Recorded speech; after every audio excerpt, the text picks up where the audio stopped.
পরীক্ষাতে বারবার আসে, একটু দেখে নেব। বলা আছে অঙ্কটিতে যে 109 মিটার লম্বা একটা বাঁশ গাছ, কেমন?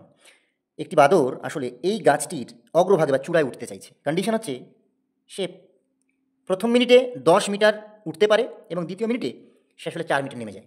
বুঝলি? 10 মিটার উঠে 4 মিটার নামে, আসলে সেই কনসেপ্ট।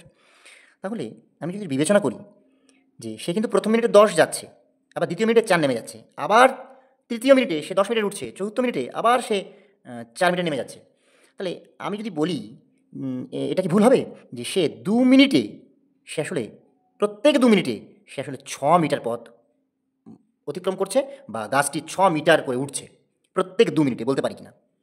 আচ্ছা, এবং এখানে আরেকটু ভাববার বিষয়, সেটা হচ্ছে সে যখন লাস্ট বার একেবারে লাস্ট অ্যাটেম্প নেবে, হ্যাঁ, শেষ মিনিটে সে কিন্তু 10 মিটার পথ যাবে, তখন কিন্তু সে কিন্তু অগ্রভাগে পৌঁছে যাবে।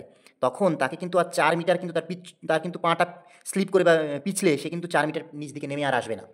তাই শেষ যে মিনিটটা সেটা কিন্তু সে 10 মিটার পথে উঠবে। তাই এই ধরনের অঙ্কে তোমাকে গাছের যে দৈর্ঘ্যটা দিয়ে দেবে, সেই দৈর্ঘ্য থেকে ওই প্রথমবারে সে কতটা উঠতে পারে সেটাকে বিয়োগ করে রাখতে হবে। তাহলে আমি পেলাম কত? এটা 109। তাহলে 109 থেকে 10 চলে গেলে থাকছে 99। ঠিক আছে?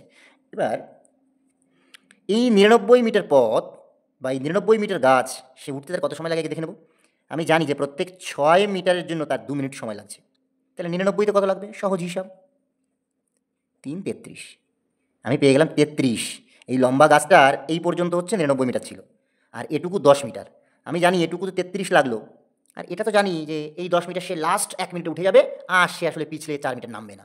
তাহলে এর সঙ্গে আর 1 যোগ হবে, 34। এই ধরনের অঙ্ক আসলে প্রথমেই গাছের যে দৈর্ঘ্যটা দেওয়া থাকবে এবং সেখান থেকে যে সে প্রথম মিনিটে বা প্রথম লাফে কতটা গেল সেটাকে বাদ দিয়ে রেখে এবার কিন্তু এই প্রসেসে করলে প্রত্যেকটা অঙ্ক হয়ে যাবে। থ্যাংক ইউ, সকলে ভালো থেকো।